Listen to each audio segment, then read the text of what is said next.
ओम शांति।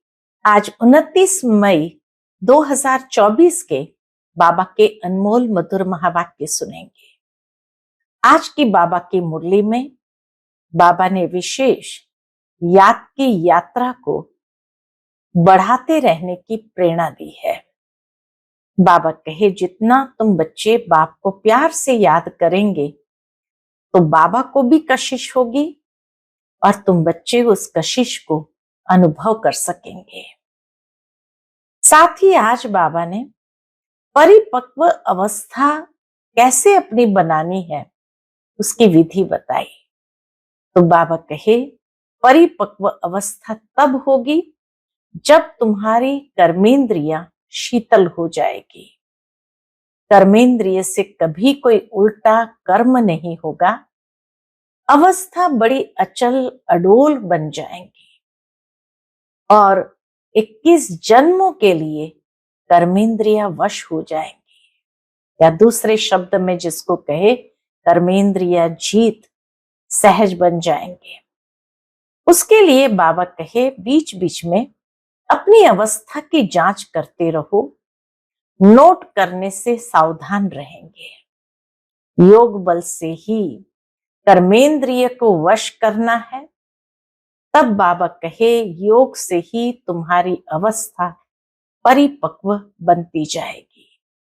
तो सुनते हैं आज के बाबा के अनमोल मधुर महावाक्य। ओम शांति। मीठे बच्चे, याद से याद मिलती है। जो बच्चे प्यार से बाप को याद करते हैं उनकी कशिश बाप को भी होती है। आज की मुरली से प्रश्न है, तुम्हारे परिपक्व अवस्था की निशानी क्या है? उस अवस्था को पाने का पुरुषार्थ सुनाओ। उत्तर, जब तुम बच्चों की परिपक्व अवस्था होगी तो सब कर्मेंद्रियां शीतल हो जाएंगी। कर्मेंद्रिय से कोई उल्टा कर्म नहीं होगा। अवस्था अचल अडोल बन जाएंगी। इस समय की अडोल अवस्था से 21 जन्म के लिए कर्मेंद्रियां वश हो जाएगी। इस अवस्था को पाने के लिए अपनी जांच रखो, नोट करने से सावधान रहेंगे। योग बल से ही कर्मेंद्रिय को वश करना है। योग ही तुम्हारी अवस्था को परिपक्व बनाएगा। ओम शांति। यह है याद की यात्रा। सभी बच्चे इस यात्रा पर रहते हैं, सिर्फ तुम यहां नजदीक में हो। जो जहां भी है बाप को याद करते हैं तो वो ऑटोमेटिकली नजदीक आ जाते हैं। जैसे चंद्रमा के आगे कोई सितारे बहुत नजदीक होते हैं, कोई बहुत चमकते हैं, कोई नजदीक कोई दूर भी होते हैं। देखने में आता है ये स्टार बहुत चमकता है, ये बहुत नजदीक है, ये तो चमकता ही नहीं है। आसमान में सितारों को देखो तो कोई तो बहुत चमकता है, कोई तो चमकता ही नहीं है। तुम्हारा भी गायन है। तुम हो ज्ञान और योग के सितारे।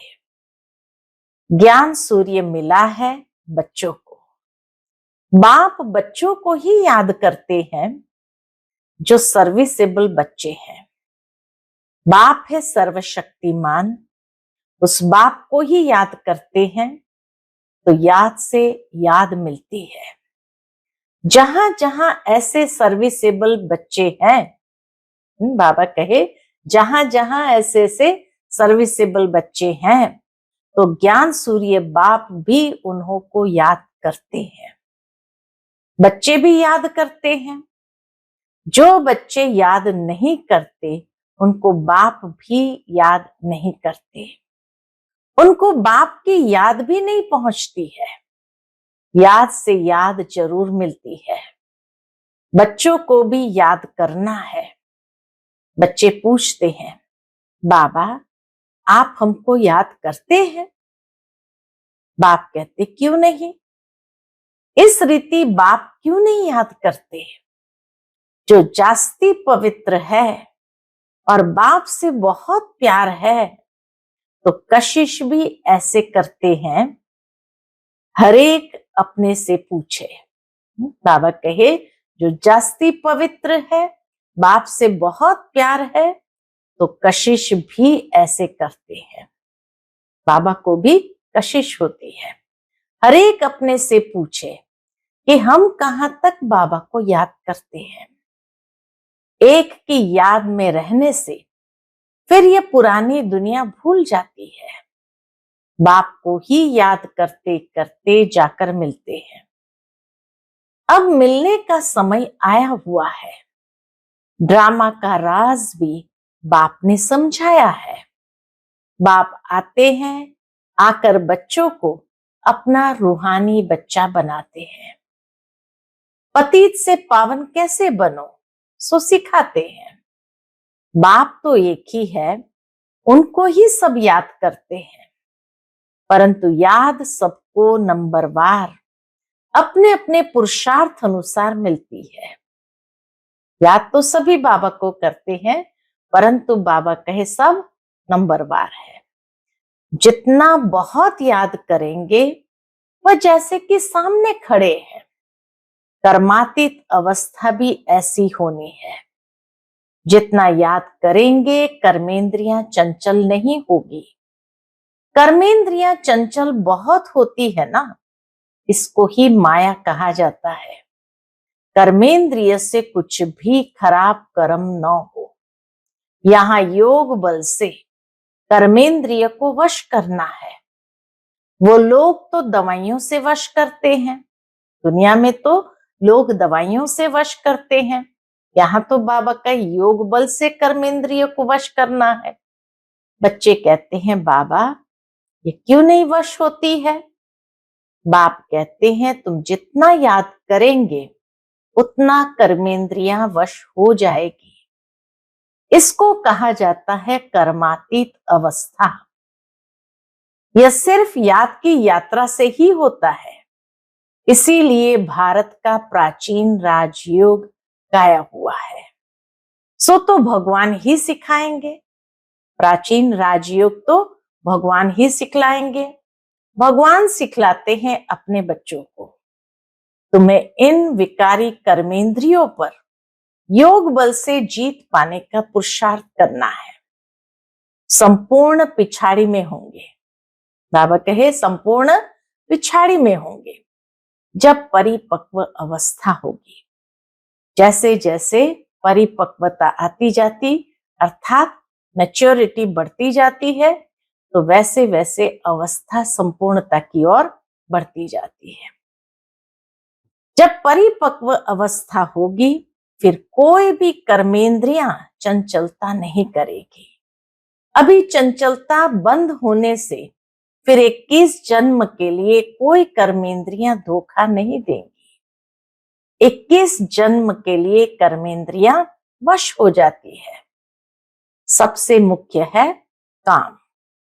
याद करते करते कर्मेंद्रियां वश हो जाएगी। अभी कर्मेंद्रिय को वश करने से आधा कल्प के लिए इनाम मिलता है। वश नहीं कर सकते हैं तो फिर पाप रह जाता है। अगर कर्मेंद्रियां वश नहीं कर सकते हैं तो फिर पाप रह जाते हैं। तुम्हारे पाप योग बल से कटते जाएंगे। तुम पवित्र होते जाते हो। यह है नंबर 1 सब्जेक्ट। याद और पवित्रता दोनों एक दूसरे के साथी है। इसलिए बाबा कहे, तुम पवित्र होते जाते हो, योग बल से पाप कटते जाते हैं। यह है नंबर 1 सब्जेक्ट। बुलाते भी है पतित से पावन होने के लिए, तो बाप ही आकर पावन बनाते हैं। बाप ही नॉलेजफुल है। बाप कहते हैं, अपने को आत्मा समझो, बाप को याद करो। यह भी नॉलेज है। एक है योग की नॉलेज, दूसरी है 84 जन्म के चक्र की नॉलेज। 2 नॉलेज है। एक योग की नॉलेज, दूसरा 84 जन्म के चक्र की नॉलेज, फिर उसमें दैवी गुण ऑटोमेटिकली मर्ज है। बच्चे जानते हैं हम मनुष्य से देवता बनते हैं, तो दैवी गुण भी जरूर धारण करने हैं। अपनी जांच करनी है, नोट करने से अपने ऊपर सावधान रहेंगे। अपनी जांच रखेंगे तो कोई भूल नहीं होगी। बाप खुद कहते हैं, मां में कम याद करो। तुमने ही मुझे बुलाया है, क्योंकि तुम जानते हो बाबा पतित पावन है। वह जब आते हैं तब ही यह डायरेक्शन देते हैं। अब इस डायरेक्शन पर अमल करना है। आत्माओं को तुम पाठ बजाते हो इस शरीर द्वारा, तो बाप को भी जरूर इस शरीर में आना पड़े। यह बहुत वंडरफुल बातें हैं। त्रिमूर्ति का चित्र कितना क्लियर है। ब्रह्मा तपस्या कर यह बनते हैं, फिर 84 जन्मों के बाद यह बनते हैं। यह भी बुद्धि में याद रहे कि हम ब्राह्मण सो देवता थे, फिर 84 का चक्र लगाया, अब फिर देवता बनने के लिए आए हैं। जब देवताओं की डिनास्टी पूरी हो जाती है तो भक्ति मार्ग में भी बहुत प्रेम से उनको याद करते हैं। अब वह बाप तुमको यह पद पाने के लिए युक्ति बताते हैं। वह बाप आकर के ऊंचते ऊंच पद पाने के लिए युक्ति बताते हैं। याद भी बहुत सहज है, सिर्फ सोने का बर्तन चाहिए। जितना पुरुषार्थ करेंगे उतनी पॉइंट्स इमर्ज होगी। ज्ञान भी अच्छा सुनाते रहेंगे। समझेंगे जैसे कि बाबा हमारे में प्रवेश कर मुरली चला रहे हैं। बाबा भी बहुत मदद करते हैं। बाबा भी बहुत मदद करते हैं। औरों का भी कल्याण करना है, वह भी ड्रामा में नूंद है। एक सेकंड न मिले दूसरे से, टाइम पास होता जाता है। इतने वर्ष, इतने मास कैसे पास होते हैं। शुरू से लेकर टाइम पास होता आया है।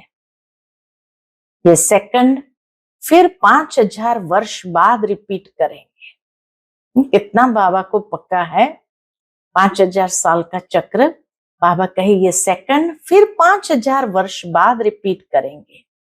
यह भी अच्छी रीति समझना है और बाप को याद करना है, जिससे विकर्म विनाश हो। और कोई उपाय नहीं है। इतना समय जो कुछ करते आए हो वह सब थी भक्ति। कहते भी है भक्ति का फल भगवान देंगे। क्या फल देंगे, कब और कैसे देते हैं, ये कुछ भी पता नहीं है। बाप जब फल देने के लिए आवे तब लेने वाले और देने वाले इकट्ठे हो। जब बाबा फल देने के लिए आवे तब लेने वाले और देने वाले इकट्ठे हो। ड्रामा का पार्ट आगे चलता जाता है। सारे ड्रामा में अभी यह है अंतिम लाइफ, अंतिम जन्म है। हो सकता है कोई शरीर भी छोड़ दे और कोई पार्ट बजाना है तो जन्म भी ले सकते हैं। अभी 84 जन्म पूरे नहीं हुए हैं, उसका बाकी है, तो बाबा कहे उसको जन्म ले भी सकते हैं। किसका बहुत हिसाब किताब होगा तो जन्म भी ले सकते हैं। किसके बहुत पाप होंगे तो घड़ी घड़ी एक जन्म ले, फिर दूसरा तीसरा जन्म लेते छोड़ते रहेंगे। गर्भ में गया, दुख भोगा, फिर शरीर छोड़ दूसरा लिया। काशी कलवट में भी ये हालत होती है। पाप सिर पर बहुत है, योग बल तो है नहीं। काशी कलवट खाना यह है अपने शरीर का घात करना। आत्मा भी समझती है कि घात करते हैं। कहते भी है बाबा आप आएंगे तो हम आप पर बलिहार जाएंगे। बाकी भक्ति मार्ग में बलि चढ़ते हैं, वह भक्ति हो जाती है। दान पुण्य तीर्थ आदि जो कुछ भी करते हैं वह किससे लेन देन होती है। दान पुण्य तीर्थ आदि जो कुछ भी करते हैं वह किससे लेन देन होती है। पाप आत्माओं से लेन देन कहाँ होती है? पाप आत्माओं से ही लेन देन होती है। रावण राज्य है ना, बाप कहते हैं खबरदारी से लेन देन करना। पाप आत्माओं से लेन देन करेंगे तो उसका हिसाब भी भोगना पड़ेगा। तो बाप कहते खबरदारी से लेन देन करना। कहाँ कोई खराब काम में लगाया तो सिर पर बोझा चढ़ जाएगा। दान पुण्य भी बड़ा खबरदारी से करना होता है। गरीबों को तो अन्न और कपड़े का दान किया जाता है, वह आजकल धर्मशालाएं आदि बनाकर देते हैं। शाहूकारों के लिए तो बड़े बड़े महल है, गरीबों के लिए है झोपड़ियां। वह तो गंदे नाले के आगे रहे हुए हैं। उस किचड़े की खाद बनती है, उस किचड़े की खाद बनती है जो बिकती है, जिस पर फिर खेती आदि होती है। सतयुग में तो ऐसे किचड़े आदि पर खेती नहीं होती है। वहां तो नई मिट्टी होती है, उनका नाम ही है पैराडाइज। नाम भी गाया हुआ है, पुखराज परी, सब्ज परी, रत्न है ना। पैराडाइज में अच्छे अच्छे नाम भी दिए हुए हैं, पुखराज परी, सब्ज परी, रत्न है ना। कोई कितनी सर्विस करते हैं, कोई कितनी करते हैं, कोई कहते हम सर्विस नहीं कर सकते हैं। बाबा के रत्न तो सभी है, परंतु उनमें भी नंबरवार पुरुषार्थ अनुसार है जो फिर पूजे जाते हैं। पूजा होती है देवताओं की। भक्ति मार्ग में अनेक पूजाएं होती है, वह सब ड्रामा में नोंद है, जिसको देखकर मजा आता है। भक्ति के नोंद भी ड्रामा के अंदर है, तो बाबा कहे उसको देख करके मजा आता है। हम एक्टर्स हैं, इस समय तुमको नॉलेज मिलती है, तुम बहुत खुश होते हो, जानते हो भक्ति का भी पार्ट है। भक्ति में भी बड़े खुश होते हैं। गुरु ने कहा माला फेरो, बस उस खुशी में फेरते ही रहते हैं, समझ कुछ भी नहीं। शिव निराकार है, उनको भला दूध पानी आदि क्यों चढ़ाते हैं? मूर्तियों को भोग लगाते हैं, वो कोई खाती थोड़ी है।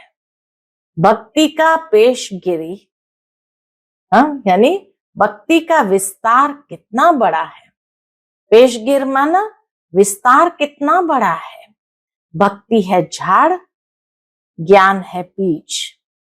रचता और रचना को सिवाय तुम बच्चों के और कोई नहीं जानते।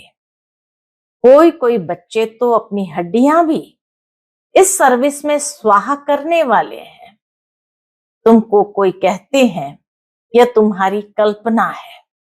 अरे यह तो वर्ल्ड की हिस्ट्री ज्योग्राफी रिपीट होती है, कल्पना रिपीट थोड़ी होती है। कल्पना कल्पना होती है, वो रिपीट थोड़ी होती है। ये तो नॉलेज है, यह है नई बातें, नई दुनिया के लिए। भगवान वाच, भगवान भी नया, उनके महावाक्य भी नए। वह कहते कृष्ण भगवान वाच, तुम कहते हो शिव भगवान वाच। हर एक की अपनी अपनी बातें हैं, एक न मिले दूसरे से। यह है पढ़ाई। स्कूल में पढ़ते हो, कल्पना की तो बात ही नहीं।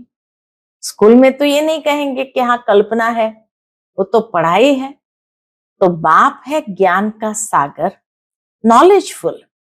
जबकि ऋषि मुनि भी कहते हैं हम रचता रचना को नहीं जानते हैं।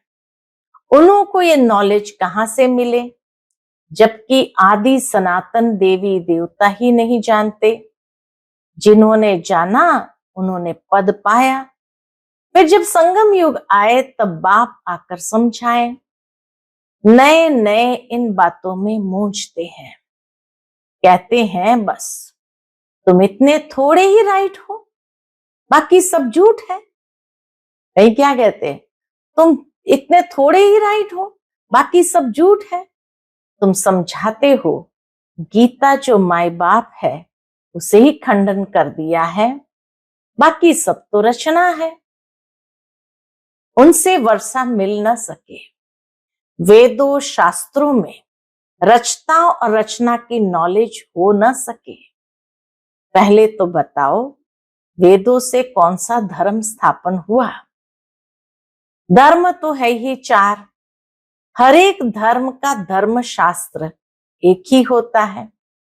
बाप ब्राह्मण कुल स्थापन करते हैं, ब्राह्मण ही फिर सूर्यवंशी चंद्रवंशी कुल में अपना पद पाते हैं।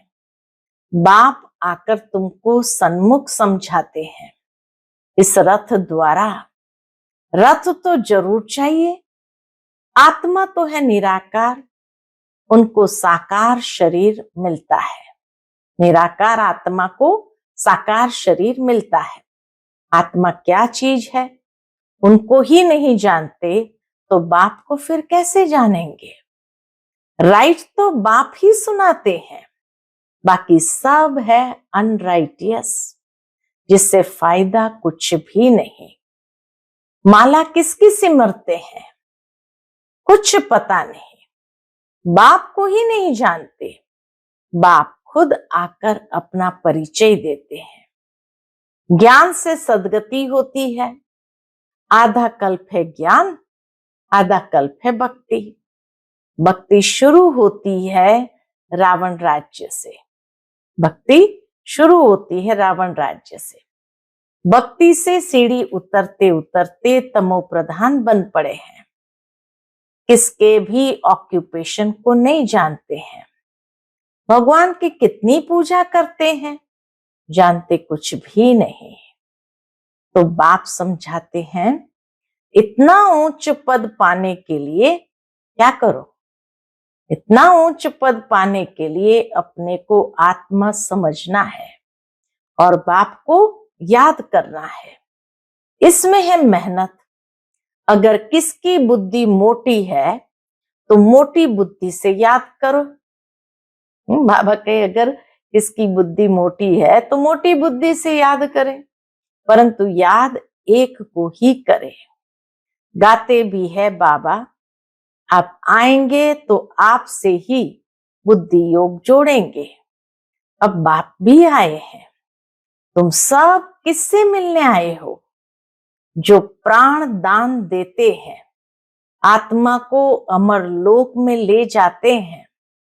बाप ने समझाया है काल पर जीत पहनना है, तुमको अमर लोक में ले जाता हूं। दिखाते हैं ना, अमर कथा पार्वती को सुनाई। अब अमरनाथ तो एक ही है, हिमालय पहाड़ पर बैठ थोड़ी कथा सुनाएंगे। भक्ति मार्ग की हर बात में वंडर लगता है। कैसी कैसी बातें लिखी है। अच्छा, मीठे मीठे सिकिलदे बच्चों प्रति माता पिता बाप दादा का याद प्यार और गुड मॉर्निंग। रूहानी बाप की रूहानी बच्चों को नमस्ते। हम सभी रूहानी बच्चों की रूहानी माता पिता बाप दादा को याद प्यार गुड मॉर्निंग और नमस्ते। नमस्ते, शुक्रिया बाबा, शुक्रिया। आज की मुरली से धारणा के लिए मुख्य सार है। पहली पॉइंट, योग बल से कर्मेंद्रिय जीत बन संपूर्ण पवित्र बनना है। इस अवस्था को पाने के लिए अपनी जांच करते रहना है। दूसरी पॉइंट, सदा बुद्धि में याद रखना है कि हम ही ब्राह्मण सो देवता थे, अब फिर देवता बनने के लिए आए हैं। इसलिए बहुत खबरदारी से पाप और पुण्य को समझकर लेन देन करनी है। आज का बाप दादा का मधुर वरदान हम बच्चों के प्रति है, सर्व सत्ताओं को सहयोगी बनाए प्रत्यक्षता का पर्दा खोलने वाले सच्चे सेवाधारी भव। सर्व सत्ताओं को सहयोगी बनाए प्रत्यक्षता का पर्दा खोलने वाले सच्चे सेवाधारी भव। प्रत्यक्षता का पर्दा तब खुलेगा जब सब सत्ता वाले मिलकर कहेंगे कि श्रेष्ठ सत्ता, ईश्वरीय सत्ता, आध्यात्मिक सत्ता है, तो यही एक परमात्मा सत्ता है। सभी एक स्टेज पर इकट्ठे हो ऐसा स्नेह मिलन करे। इसके लिए सबको स्नेह के सूत्र में बांध समीप लाओ, सहयोगी बनाओ। यह स्नेह ही चुंबक बनेगा, यह स्नेह ही चुंबक बनेगा जो सब एक साथ संगठन रूप में बाप की स्टेज पर पहुंचेंगे। तो अब अंतिम प्रत्यक्षता के हीरो पार्ट में निमित्त बनने की सेवा करो, तब कहेंगे सच्चे सेवाधारी, तब कहेंगे सच्चे सेवाधारी। आज का स्लोगन है, सेवा द्वारा सर्व की दुआएं प्राप्त करना ये आगे बढ़ने की लिफ्ट है। सेवा द्वारा सर्व की दुआएं प्राप्त करना ये आगे बढ़ने की लिफ्ट है।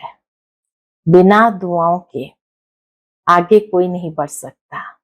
तो सेवा करने से दुआओं के पात्र बनते हैं और वो दुआएं ही लिफ्ट का कार्य करके आगे बढ़ाती है। अच्छा, ओम शांति।